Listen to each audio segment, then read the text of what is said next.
આજે 12 જાન્યુઆરી છે અને આજે કોન્સ્ટેબલના રનિંગના કોલ લેટર નીકળવાના ચાલુ થવાની સંભાવના છે, મતલબ કે 2 વાગે નીકળી જશે. તો આપણે ગ્રાઉન્ડની મહેનત તો બધા કરતા જશું, પણ ગ્રાઉન્ડમાં છે ને ખાલી ક્વોલિફાય કરવાનું છે. મે બી ઇમ્પોર્ટન્ટ છે, ગ્રાઉન્ડ ખૂબ ઇમ્પોર્ટન્ટ છે. જો ગ્રાઉન્ડ પાસ નહીં થાય તો આપણે પેપરના દર્શન પણ નહીં થાય. તો આજથી કહેવાય ને ગ્રાઉન્ડની કંકોત્રી નીકળી જશે. તો મે બી આપણે ગ્રાઉન્ડમાં વધુમાં વધુ દિવસમાં કેટલો ટાઈમ આપતા હશું? વધીને 2 કલાક 3 કલાક આપતા હશું, કોઈક 4 કલાક આપતા. કોઈકનું ઘર દૂર હશે તો જવા આવવામાં 1-1.5 કલાક થતી હશે, 2 કલાક જવા આવવાનું થતી હશે. બાકીની બીજી 2 કલાક આપતા હશે ગ્રાઉન્ડમાં. તો પણ 4 કલાકથી વધુ તો કોઈ ગ્રાઉન્ડમાં આપતા નહીં. તો બાકીનો સમય છે ને વાંચવામાં દેવો પડશે. જેમ કે જો મેં ગુજરાતની ભૂગોળ છે ને એના ખાલી 4 લેક્ચર બેન્ચમાં જોયા ને, તમે જો 4 દિવસમાં કેટલું કન્ટેન્ટ એમાં આવ્યું. જો ખાલી કેટલા ખબર, દરરોજ 2 કલાક લેક્ચર આવે છે ભૂગોળના. તો આવી રીતે 4 દિવસમાં ભૂગોળમાં આટલું કરાવજો તમે.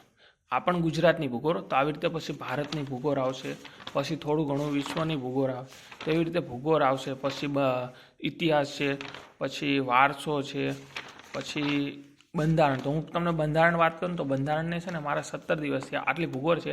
આમાં છે ને પાછળની સાઈડ ઓલા પ્રિન્ટ આઉટ છે, એટલે આ એક પેજ છે, પાછળ નથી લખેલું આમાં. પણ તોય તમે જો આટલું છે ને 4 દિવસમાં આટલું ભૂગોળ લખાઈ ગયું. અને ત્યાર પછી તમે જો બંધારણ છે ને એમાં ભાગ 5 હજી પૂરો નથી થયો. ભાગ 5 છે ને આટલો છે, પણ આ બધું સમજવું ને એટલે સિમ્પલ થઈ જાય. પછી આ ભાગ 1 છે તો ભાગ 1, પછી ભાગ આમાં 1, 2, 2 લખાઈ ગયા છે, પછી ભાગ 3 છે, આ પછી ભાગ 4 છે. પછી આ ભાગ ચાલુ થયા ને એ સિવાય છે ને આની પહેલાં જ્યારે અમારે લેક્ચર ચાલુ થતા ને ત્યારે એમાં લેક્ચર આવતા બંધારણના જો આવી રીતે. તો એમાં બધું બંધારણનો અર્થ સમજાયો છે, બધી વસ્તુ. આમાં અમુક અનુચ્છેદ આવી ગયા. જેમ કે બંધારણ છે તો એમને કોણે લખ્યું છે, પછી બંધારણ જ્યારે બન્યું ત્યારે એમાં શું શું હતું, અત્યારે શું શું છે, ક્યારે સુધારે છે, શું છે, આવી રીતે આવું બધું બેઝિક પહેલાં સમજાવેલું છે. તો તમે રનિંગની મે બી ભલે તમે 5 કલાક દિવસના કાઢી નાખો કે 5 કલાક રનિંગ માટે આપણે દઈએ છીએ, તો પણ પાછળનો જેટલો ટાઈમ બચે ને એ આની માટે આપજો. કેમ કે પછી પાછળથી બહુ સમય ઓછો લાગશે તમને. હજી તો અત્યારે તમારે રનિંગની ડેટ પણ નથી આવી. આ વિડીયો મેં બનાવ્યું ત્યારે, અને મારે પણ નથી આવી. પણ પછી ડેટ આવી જશે, રનિંગ આવી જશે, રનિંગ આપણે પાસ પણ કરી નાખશું, અને પછી ટાઈમ ઓછો રહેશે. એમ અત્યારે પ્લસ આપણે 5 કલાક દિવસના રનિંગના કાઢી નાખે તો પણ બાકીનો ટાઈમ જો મેં આ છે ને પાછલા 1 મહિનામાં કર્યું છે. દિવસમાં મારે 4 લેક્ચર આવે છે બેન્ચમાં, પણ હું 4 લેક્ચર નથી અટેમ્પ કરી શકતો. હું આ 2 લેક્ચર જોઈને લખું છું ને, તો પણ મેં આ ડિસેમ્બરમાં લખેલું છે. આ ખાલી બંધારણ છે આટલું. અને હજી આ બંધારણ કેટલા ખબર, 17 દિવસનું છે. હું જોઈ લઉં, અહીંયા લખેલું જ હશે. જો આ ભાગ 5 છે, તો જો અત્યારે 17 દિવસ કમ્પ્લીટ થયા. આજે અહીંયા 18મો દિવસ આવશે. એવી રીતે ભૂગોળ 4 દિવસનું છે. સાથે સાથે હું મેથ પણ જોઉં છું, કેમ કે મેથ મને ફાવે છે. મેં છે ને એનો ચોપડો બનાવેલો જ છે. તો અત્યારે હું શું કરું છું, મેથમાં છે ને એના જ સર છે, એટલે હું ટોપિકો છે ને એ બધા જોયા રાખું છું. રિવિઝન થઈ જાય છે મારા. તો મેથની પણ મેં ચોપડો બનાવેલો છે. મને છે ને બુકમાં વાંચવા બેસું તો મારી પાસે નથી, વાંચી નથી શકતો, એટલા માટે હું ચોપડામાંથી વાંચું છું. બાકી બુકમાંથી જેને વાંચતા ફાવતો એના માટે સારું છે. બાકી હું તો છે ને ચોપડા બનાવીને આવી રીતે વાંચું છું. તો અત્યારે ગ્રાઉન્ડ ઉપર ફૂલ ફોકસ, પણ ઘરે જે ટાઈમ રહે છે એ મોબાઈલ મચેડવા કરતાં જેટલું ધ્યાન દેવાય એટલું દેવાનું આપણી રીતે. તો બસ આટલું જ હતું. બીજું તો હવે આગળ હું બીજા સબ્જેક્ટના બનાવીશ તો એનું પણ બતાવીશ. હું છે ને મેપને આવી રીતે રાખું છું, જેથી કરીને સમજવામાં સરળતા રહે.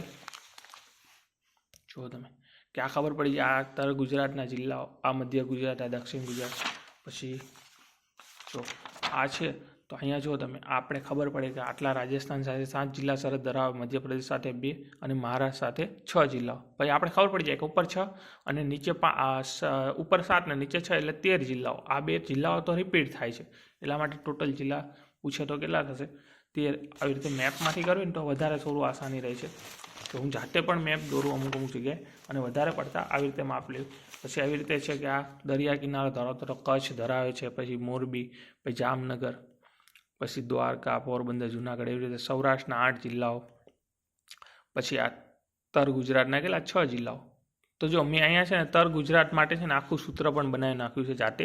જેમ કે જો તર ગુજરાતનું છે ને આપણે નીચેથી લેવીને આમ ઉપર ચડવાનું નીચેથી, તો શું થાય ખબર, 1 શુભ આ અ, 1 શુભ આ અ એટલે વ એટલે વલસાડ, ન એટલે નવસારી, સુ એટલે સુરત, ભ એટલે ભરૂચ, આ એટલે આણંદ, અ એટલે અમદાવાદ. તો 1 શુભ આ અ આવી રીતે નીચેથી ઉપર ચડવાનું. 1 શુભ આવી રીતે મેં સૂત્ર બનાવી નાખ્યું છે.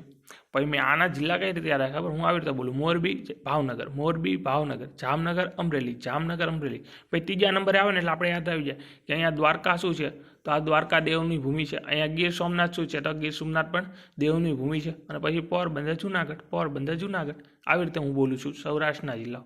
આમ આવી રીતે કરું છું. જેમ કે અહીંયા જો મોરબી ભાવનગર, જામનગર અમરેલી, મોરબી ભાવનગર, જામનગર અમરેલી. એટલે તમે શું કરશો ખબર? એક બોલશો ને જિલ્લો, એ તમારે એક બે જિલ્લા યાદ રહેશે. જેમ કે મોરબી ભાવનગર, તો તમારે ડાયરેક્ટ 2 આંગળી થશે. પછી તમે બોલશો જામનગર અમરેલી, જામનગર અમરેલી, પાછા 2 એટલે સીધા 4 જિલ્લા થઈ ગયા. બોલો. પછી દ્વારકા ગીર સોમનાથ. તમને યાદ આવી જાય કે ત્રીજા નંબરે કોણ આવશે? દ્વારકા અને ગીર સોમનાથ. પછી બાકી 2 કેવા બધા? પોરબંદર જુનાગઢ. તો ક્રમમાં પણ થશે અને ગમે એ રીતે ક્વેશ્ચન પૂછાશે ને તો વાંધો નહીં આવે. તો 6 થઈ ગયા ઉપર તો કચ્છ એક, એટલે ટોટલ કેટલા થશે? તો ટોટલ થશે 6, 9, 15 જિલ્લા થશે. ઉત્તર ગુજરાતના કેટલા? 15 જિલ્લા. અને આવી રીતે લખી શકાય છે મેપ દ્વારા.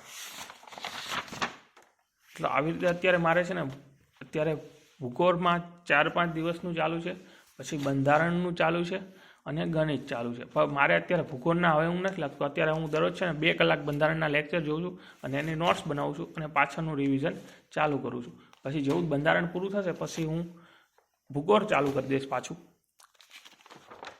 જો બંધારણ છે ને આવી રીતે છે લખેલું મેં બધું.